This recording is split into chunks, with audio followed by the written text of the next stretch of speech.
The Galactic Council's emergency session buzzed with tension as representatives from 17 species filled the crystalline amphitheater. At the center of the debate sat the newest addition to their ranks, a small delegation from a backwater planet called Earth. Commander Zethkar of the Valorian Empire leaned forward, his scaled features twisted in disdain. These humans claim their species deserves full council membership after only 50 years of spaceflight? Preposterous. Murmurs of agreement rippled through the assembly. The ethereal collective's speaker, a being of pure energy contained within a shimmering field, pulsed with condescension. Their technology is primitive, their lifespans laughably short. What could they possibly contribute to civilizations that have mastered the stars for millennia? Ambassador Sarah Chen, Earth's primary representative, maintained her diplomatic smile despite the mounting hostility. Beside her sat Dr. Marcus Webb, the mission's xenobiologist, and Captain Elena Vasquez, their military liaison. But it was the fourth member of their delegation who drew the least attention. A quiet man in his 50s named David Park, listed simply as technical advisor. Park sat perfectly still in the corner of their designated area, hands folded, observing everything with sharp brown eyes behind wire-rimmed glasses. He hadn't spoken once during the 3-day proceedings, earning him dismissive glances from the other species representatives. Perhaps, hissed the serpentine Seathrak delegate, we should test their worthiness. The Void Runners have been attacking shipping lanes in Sector 7 Alpha. If these humans can solve what our combined fleets cannot, then perhaps they merit consideration. The council erupted in approving roars, clicks, and harmonic tones.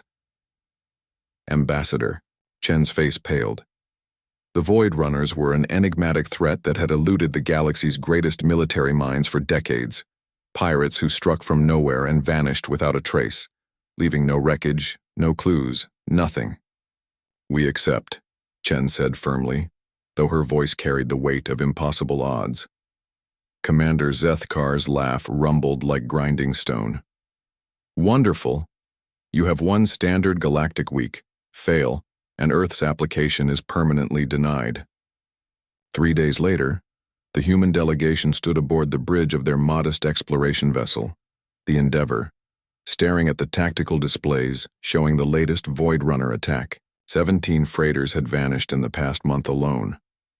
The attack patterns make no sense, Captain Vasquez muttered, studying the holographic star charts. No debris fields, no distress signals that last more than seconds. It's like the ships just disappear. Dr. Webb pulled up biological profiles of the affected crews. All different species, all different cargo types, no obvious connection. Ambassador Chen rubbed her temples. The council expects a miracle and we're running out of time. Throughout their discussions, David Park remained silent, though his eyes never stopped moving, from the displays to the data streams to the star charts. Finally, on the 4th day, he spoke his first words since entering council space. I need to see the communication logs, all of them. The others turned to him in surprise. Park had been so quiet they'd almost forgotten he was there. David, Chen said gently, our best cryptographers have analyzed those logs. There's nothing. Please. His voice was calm but insistent. Shrugging, Webb transferred the files to Park's workstation. For the next 18 hours, Park sat motionless, except for his fingers dancing across the interface, deep in concentration. The others tried to continue their own investigations but found themselves watching the quiet man work with growing fascination. Finally, Park leaned back and removed his glasses, cleaning them slowly. They're not pirates, he said simply. What? Vasquez spun around. Park stood and activated the main display. Look at the timing. Every attack happens exactly 4.7 hours after a routine maintenance broadcast from Galactic Traffic Control. The ships aren't being hunted. They're responding to a signal. He pulled up a complex waveform analysis. Hidden in the maintenance broadcasts is a subsonic carrier wave. It's designed to trigger an automated response in ship navigation systems, a Yamidar recall protocol that overrides manual control. Chen stared at the data. But that's impossible. No one has access to those kinds of universal override codes. Unless, Park interrupted quietly, They're the ones who originally installed the navigation systems. Silence fell over the bridge as the implications sank in. Dr. Webb was the first to speak, his voice barely a whisper. The ancients. Park nodded. The predecessor race that gifted faster-than-light technology to the galaxy eons ago, then vanished. Except they didn't vanish. They've been hiding. And now they're calling their property home. Captain Vasquez's tactical training kicked in.